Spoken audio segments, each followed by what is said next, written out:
여러분, 어릴 적 한 번쯤 읽어본 책 중에서 유독 기억에 남는 이야기가 있나요? 오늘은 많은 사람들의 마음을 울린 한 권의 동화를 소개하려고 합니다. 바로 아낌없이 주는 나무입니다. 이 이야기는 단순한 동화 같지만 나이가 들수록 더욱 깊은 의미를 주는 책이죠.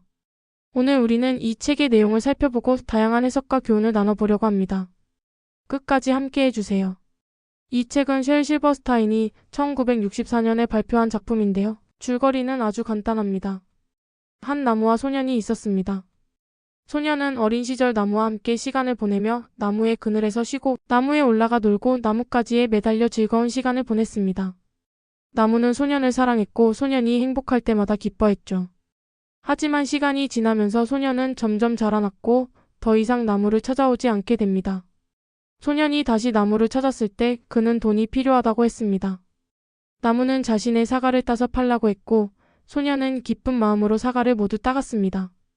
하지만 시간이 흘러 다시 돌아왔을 때 그는 집이 필요하다고 했습니다. 그래서 나무는 자신의 가지를 주었고 소년은 그 가지로 집을 지었습니다. 소년이 다시 돌아왔을 때 그는 배를 원했습니다. 나무는 자신의 줄기를 잘라서 배를 만들라고 했고 소년은 그렇게 했습니다. 이제 나무는 밑동만 남아버렸죠. 마지막으로 소년이 이제는 늙은 노인이 되어 돌아왔을 때 그는 앉을 곳이 필요하다고 말합니다. 나무는 자신의 밑동을 내어주며 그가 쉴 수 있도록 했습니다. 그리고 나무는 행복했습니다. 이 이야기는 단순한 동화 같지만 사실 다양한 해석이 가능합니다. 가장 일반적인 해석은 부모와 자식 간의 사랑입니다. 어린 시절 소년은 부모의 사랑을 당연하게 여기고 그 사랑을 마음껏 누립니다. 하지만 성장하면서 점점 부모를 멀리하게 되죠.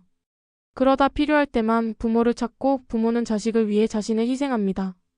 심지어 모든 것을 내어주고도 자식이 행복하기만을 바라는 것이죠. 여러분도 부모님의 사랑을 떠올리게 되지 않나요?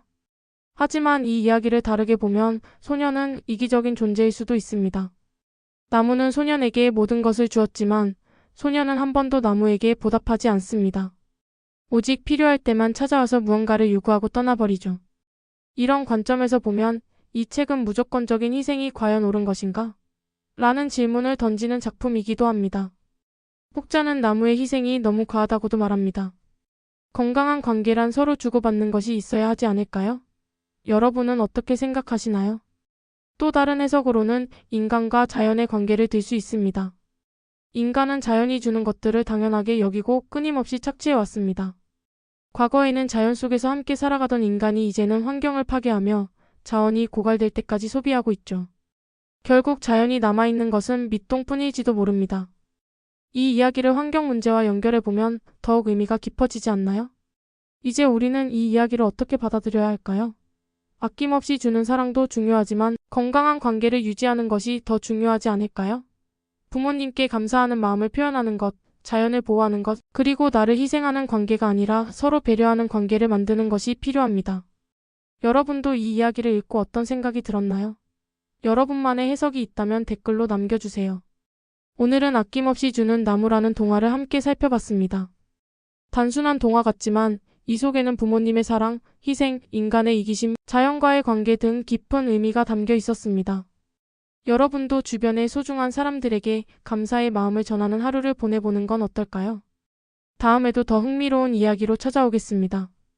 구독과 좋아요 그리고 알림 설정까지 부탁드릴게요. 감사합니다.